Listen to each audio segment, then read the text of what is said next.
Hello friends, स्वागत है आपका अपने यश की यूट्यूब चैनल पे। और जैसा कि आप बोर्ड पे देख ही रहे हो कि हमको क्या आज डिस्कस करना है। हमको एपी मास डिस्कस करना है और एनोमास डिस्कस करना है। दोनों कैसे आइसोमेरिज्म है, इनको क्या करना है आज हमको अच्छे से डील करना है। और एकदम इसका पहले हम लोग क्या करेंगे, कॉन्सेप्ट समझेंगे, तब क्या करेंगे हम इसके आगे डिस्कस करेंगे कि ये क्या होते हैं। पहले इसका कॉन्सेप्ट, उसके बाद इसकी थ्योरी। ठीक है, तो बहुत इस क्या क्या होता है ना, थोड़ा सा इसमें लॉजिक है। आप इसको लॉजिक को समझ लेंगे तो दोनों में क्लियर हो जाएगा कि आपका एपीमर क्या होता है और एनोमर क्या होता है। तो सबसे पहले मैं क्या करूंगा, आपको एक एग्जांपल के थ्रू हम इसको समझाने का प्रयास करूंगा। एक एग्जांपल मैं आपके सामने पिकअप करूंगा और उसका एपीमर बना के दिखाऊंगा, फिर उसका एनोमर दिखाऊंगा, फिर दोनों का डेफिनेशन हम लोग लिखेंगे और उसको अच्छे से समझेंगे। ठीक है, तो सबसे पहले हम एपीमर को पूरा फिनिश करेंगे, उसके बाद से एनोमर को। यानी पहले हम लोग एपीमर को पढ़ेंगे, उसके बाद से एनोमर को। एक और सूचना कि हम लोग क्या कर रहे हैं, बीएससी सेकेंड ईयर का ऑर्गेनिक पढ़ रहे हैं। ठीक है, और ऑर्गेनिक में जो हम लोग का चैप्टर है कौन सा है, कार्बोहाइड्रेट। ये लगभग अब फिनिश की ओर जा रहा है। इसमें एक और दो वीडियो बनेगा तो ये हमारा चैप्टर क्या हो जाएगा, फिनिश हो जाएगा। कुछ अब ज़्यादा बाकी नहीं रह गया, काफ़ी कुछ हम कवर कर चुके हैं प्रीवियस वीडियो में। आपको अगर अच्छा लगता हो वीडियो तो जाइए, प्लेलिस्ट में है, आप सीक्वेंस उसको देखिए। और एक काम, कोई अथक प्रयास आपके लिए कर रहा है तो आप क्या करना है, आपको चैनल को सब्सक्राइब करना है, शेयर करना है एंड दोस्तों के साथ क्या करना है, इसको शेयर करना है और लाइक करना है। और कहीं भी किसी भी प्रकार को आपको दिक्कत होती है तो आपको क्या करना, नीचे कमेंट है उसमें आपको लिख देना है कि हमको ये प्रॉब्लम हुई है। अगर या और भी कुछ आपको ज़्यादा हमसे जुड़ना है तो नीचे व्हाट्सअप लिंक जुड़ा दिया गया है, उससे आप जुड़ जाइए। और उसके बाद हम लोग व्हाट्सएप के थ्रू आपसे बात करते रहेंगे और जो भी डिस्कस करना है वहाँ से हम लोग कर सकते हैं। ठीक है, तो चलिए शुरू करते हैं। एपीमर क्या होता है, तो हम एक एग्जांपल के थ्रू, आपको पहले भी बोला है कि एग्जांपल के थ्रू हम एपीमर को पहले समझेंगे, इसका कॉन्सेप्ट एक्चुअली क्या है, तब एनोमर को। ठीक, तो सबसे पहले क्या, एपीमर। देखिए इसका एग्जाम्पल मैंने आपके सामने लिया है। इसको आप तो जानते ही, ग्लूकोज है, क्योंकि स्ट्रक्चर से ही लग रहा है ग्लूकोज है। हम एपीमर समझ रहे हैं कि एपीमर क्या होता है। पहले एनोमर को हटा दो, तो पहले हम डिस्कस करते हैं एपीमर क्या होता है। देखो ये हमारा ग्लूकोज है, ये हमारा ग्लैक्टोज है, डी ग्लैक्टोज जिसको बोलते हैं, और ये हमारा क्या है, मैनोज है। इन दोनों में क्या डिफरेंस लग रहा है आपको, थोड़ा सा देखिए। ग्लैक्टोज और ग्लूकोज में डिफरेंस देखिए। ग्लैक्टोज में CHO सेम है, CHO सेम है, यहाँ पे OH right side same, hydrogen right side same, hydrogen right side same, OH hydrogen right side और OH राइट साइड। यानी जो फोर्थ नंबर का कार्बन है इसका कॉन्फ़िगरेशन क्या है, अलग अलग है। और ये कौन सा कार्बन है, कायरल कार्बन है। 1 2 3 4, 1 2 3 4। हम जानते हैं कि ग्लूकोज के पास कितने नंबर ऑफ कायरल कार्बन होते हैं, 4। बात समझ आ गई। अच्छा चलिए इसका और इसका हम संबंध देखते हैं कि एक्चुअली में क्या है। पहले कार्बन का CHO तो सेम है, दूसरे कार्बन में डिफर है, यानी इसका कन्फिगरेशन क्या है, डिफर है। बाकी तीसरा सेम, चौथा सेम, पांचवा सेम, छठवां सेम। समझ आ रहा है। अब इन दोनों में यह कार्बन कौन सा है, कायरल कार्बन है। तो यार देखने से हमको यह कंक्लूड निकाल सकते हैं, हम लोग यह कह सकते हैं, या होता भी है कि अगर किसी ग्लूकोज में, या ऐसे कह सकते हैं अगर किसी ऑर्गेनिक कंपाउंड के स्ट्रक्चर में अगर कायरल कार्बन का configuration only one chiral carbon का अगर कॉन्फ़िगरेशन अपोजिट है, या क्या है, एक दूसरे के अपोजिट है, तो वह दोनों आपस में क्या कहलाएंगे, एपीमर कहलाएंगे। इसका मतलब यह इसका एपीमर है और यह इसका एपीमर है, ये दोनों क्या होते हैं, आपस में एपीमर होते हैं।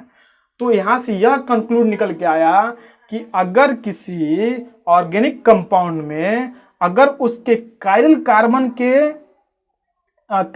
के सामने का जो कॉन्फ़िगरेशन है, ओनली वन कायरल कार्बन का कॉन्फ़िगरेशन क्या है, अगर अपोजिट है, तो वह दोनों आपस में क्या होंगे, एपीमर होंगे।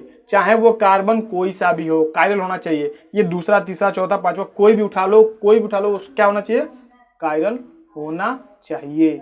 तो एपीमर क्या कहलाता है, एपीमर ये कहलाता है कि सपोज करो हमारे पास ये ग्लूकोज का स्ट्रक्चर है और इसमें 4 कायरल कार्बन है। किसी एक कायरल कार्बन के अगेंस्ट दूसरा अगर कोई कायरल कार्बन अपना कॉन्फ़िगरेशन अपोजिट शो करता है तो यह दोनों आपस में क्या कहलाएंगे, एपीमर कहलाएंगे।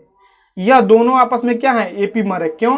क्योंकि इसका जो C2 जो कार्बन है, यानी कि कार्बन नंबर सेकंड जो है, इसका कॉन्फ़िगरेशन क्या है, अलग अलग है। देख लो, यहाँ से OH इस साइड में है, यहाँ से OH इस साइड में है, तो यह दोनों आपस में क्या कहलाएंगे, एपीमर कहलाएंगे। क्योंकि देखो, यह कायरल कार्बन है, यह भी हमारा कायरल कार्बन है, तो इन दोनों का कॉन्फ़िगरेशन क्या हुआ, अपोजिट हुआ। तो यहाँ से इस एग्जाम्पल से हमको यह कंक्लूड निकलता है, और इसका हम लोग डेफिनेशन भी अब आगे लिखेंगे, इसका डेफिनेशन भी आगे लिखेंगे कि एपीमर उन कंपाउंड में पाया जाता है जिसमें कायरल कार्बन के अगेंस्ट में दूसरा कोई अगर कायरल कार्बन हो और उसका कॉन्फ़िगरेशन क्या हो, अलग अलग हो, तो वह दोनों आपस में क्या कहलाएंगे, एपीमर कहलाएंगे। लेकिन आपको याद रहना चाहिए, उन दोनों के बीच केवल एक ही कार्बन का कॉन्फ़िगरेशन अलग अलग होना चाहिए। अगर दो हो गए तो वह एपीमर नहीं कहलाएंगे। बात समझ आ रही है? जैसे अगर मान लो मैं गैलेक्टोस और मैनोज की कंपेरिजन करूं, तो गैलेक्टोस और मैनोज में आप देखोगे तो इसका C4, इसका C4 ये दोनों डिफरेंट है, इसका C2 और इसका C2 दोनों डिफरेंट है। मतलब यहाँ पे दो कार्बन C2 और C4 दोनों कॉन्फ़िगरेशन क्या है, डिफरेंट है गैलेक्टोस और मैनोज की, तो ये दोनों आपस में क्या है, एपीमर नहीं है। एपीमर के लिए क्या चाहिए, एपीमर के लिए चाहिए कि कायरल कार्बन है और केवल उसमें एक ही कायरल कार्बन का कॉन्फ़िगरेशन क्या होना चाहिए, अपोजिट होना चाहिए। यानी इसका राइट है तो इसका लेफ्ट है, इसका लेफ्ट है तो इसका राइट है। अब यह दोनों गैलेक्टोज और मैनोज आपस में एपीमर नहीं है। क्यों? क्योंकि देखो, इस कायरल कार्बन का भी कॉन्फ़िगरेशन और इसका भी कायरल कार्बन का कॉन्फ़िगरेशन अपोजिट है, इसका भी और इसका भी। मतलब ये C2 एपीमर भी है और ये C4 एपीमर भी है। एपीमर के लिए क्या चाहिए, केवल एक ही एपीमर चाहिए। समझ आ गया कि नहीं आ गया? तो जैसे मान लो मैं फिर से आपको समझाने का प्रयास करूं एपीमर, तो आप कैसे समझोगे? जैसे देखो, CHO हमने यहाँ पे लिखा COH, CH और COH, COH और C2OH। यहाँ पे H लगा लो, यहाँ पे H लगा लो, यहाँ से OH लगा लो और यहाँ से H लगा लो। ये हमारा ग्लूकोज हुआ, ये हमारा कायरल, यह है, ये भी हमारा कायरल, ये भी हमारा कायरल और ये भी हमारा कायरल। इन चारों के अपोजिट में क्या करो, आप किसी का भी कॉन्फ़िगरेशन अपोजिट कर लो। तो CHO, फिर COH और H, और फिर हमने क्या किया, तीसरे वाला का मान लो हमने अपोजिट कर दिया था, हमने लिख दिया OH और H, फिर COH और H, फिर COH और क्या हुआ, ये H हो गया, और C2OH और H हुआ। देखो, जो तीसरे नंबर का कार्बन है वह क्या है, C3 एपीमर है, C3 एपीमर है। क्योंकि देखो लो, ये हमारा कायरल है और दोनों का कॉन्फ़िगरेशन कैसा है, अपोजिट है। इसका अगर लेफ्ट है तो इसका राइट है, बाकी सब सेम है। तो ये दोनों आपस में क्या हुए, एपीमर हुए। बात समझ आ रही है? तो एक तरह से कह सकते हैं कि एपीमर क्या होता है, ओपन चेन में स्ट्रक्चर में पाया जाता है और इसमें ओनली वन कायरल कार्बन के अगेंस्ट इसका क्या होना चाहिए, कॉन्फ़िगरेशन अपोजिट होना चाहिए। तो आई होप इस एग्जाम्पल के थ्रू आप एपीमर को समझ चुके होंगे। अब हम बात करेंगे एनोमर के बारे में, ठीक है, कि एनोमर क्या होता है और उसमें कैसे ये आइसोमेरिज्म पाया जाता है। ठीक, तो देखिए एनोमर, देखो एनोमर क्या होता है, एनोमर्स यह साइक्लिक स्ट्रक्चर में पाए जाते हैं। इसमें पाए जाते हैं साइक्लिक स्ट्रक्चर के में। तो बात करें अगर हम ग्लूकोज की जो साइक्लिक स्ट्रक्चर हमने ड्रा किया था वह कैसे ड्रा किया था, COH, इससे हमने H लगा लो, इससे हम OH लगा दें और फिर इससे हम क्या करें, लगा लें, ये तो हाइड्रोजन से इसमें जुड़ेगा ही, और यहाँ से C2OH, यहाँ से H क्या होगा, यहाँ से OH, यहाँ से H, और इससे जो जुड़ा होगा हमारा हाइड्रोजन, और यहाँ से यह क्या करेगा, इस ऑक्सीजन के साथ ये क्या है, रिंग स्ट्रक्चर ऑफ ग्लूकोज हमने बना लिया। क्या बना लिया, रिंग स्ट्रक्चर ऑफ ग्लूकोज। ये क्या है, अल्फा डी ग्लूकोज है, अल्फा डी ग्लूकोज। हम एनोमर की बात कर रहे हैं, तो ये हमारा क्या है, अल्फा डी ग्लूकोज। अच्छा, इस अल्फा डी ग्लूकोज में आप देखो कि दो तरीके से कॉन्फ़िगरेशन हमने इसका जब हमने इंट्रोडक्शन किया था तो हमने उसमें डिस्कस किया था। क्या डिस्कस किया था कि कहा था कि यह जो कार्बन है वह एनोमेरिक कार्बन है, मतलब यह अल्फा भी शो कर सकता है और बीटा भी शो कर सकता है। तो अगर इसी का अगर हम दूसरा यहाँ पे स्ट्रक्चर आपको ड्रा कर रहे हैं तो क्या मिलेगा, कुछ इस प्रकार का मिलेगा। इस OH को इधर कर लो तो ये हो गया क्या, OH CH और C, इसको मैं 3 लिख दूं, तीनों का तो सेम है, तो COOH का क्या हो जाएगा, होल थ्राइस, और यहाँ पे C लगा लो, यहाँ पे हाइड्रोजन और यहाँ पे CH2OH और इससे जाके जुड़ जाएगा। तो यह दोनों आपस में क्या है, एनोमर है। इन दोनों से क्या पता चला, अगर किसी साइक्लिक कंपाउंड में, ध्यान से सुनो, अगर किसी साइक्लिक कंपाउंड में C1 कार्बन का कॉन्फ़िगरेशन अगर अपोजिट होता है तो ये दोनों आपस में क्या कहलाएंगे, एनोमर कहलाएंगे। बात समझ में आ गई। तो एनोमर के लिए क्या चाहिए, एक तो एनोमर के लिए चाहिए साइक्लिक स्ट्रक्चर, और एनोमर के लिए एकदम इंपॉर्टेंट जो खास पॉइंट है, पहले ही कार्बन का जो कॉन्फ़िगरेशन होगा ना वो अपोजिट होगा, तभी ये दोनों आपस में एनोमर कहलाएंगे। बात करें अगर मान लो हम तीसरे का चेंज कर दें ना, ये एनोमर नहीं होंगे।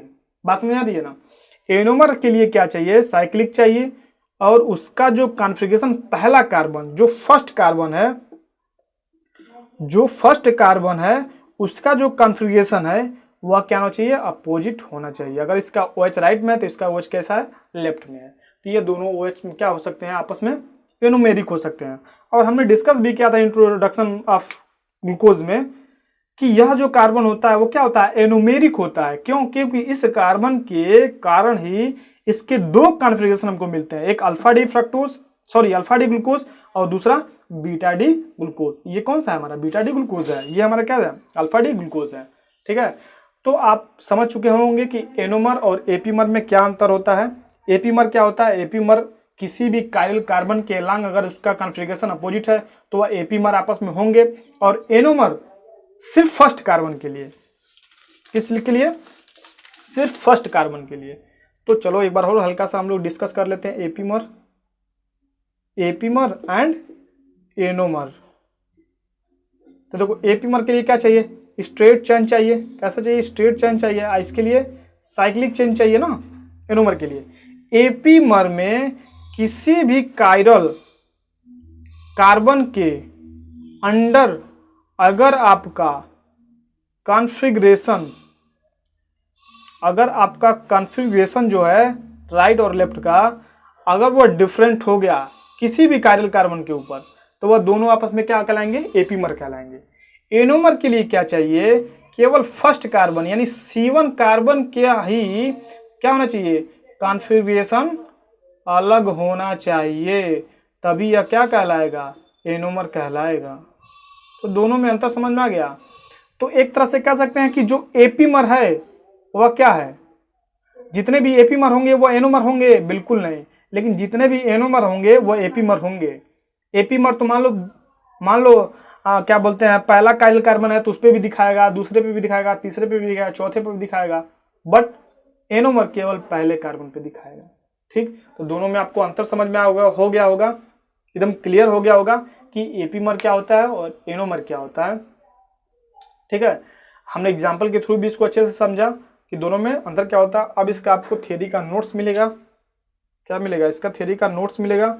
आप उसको स्क्रीन से नोट कर लीजिए, स्क्रीनशॉट लेके अपने कॉपी में नोट डाउन कर लीजिए। मिलते हैं नए वीडियो में, तब तक के लिए टेक केयर, बाय बाय।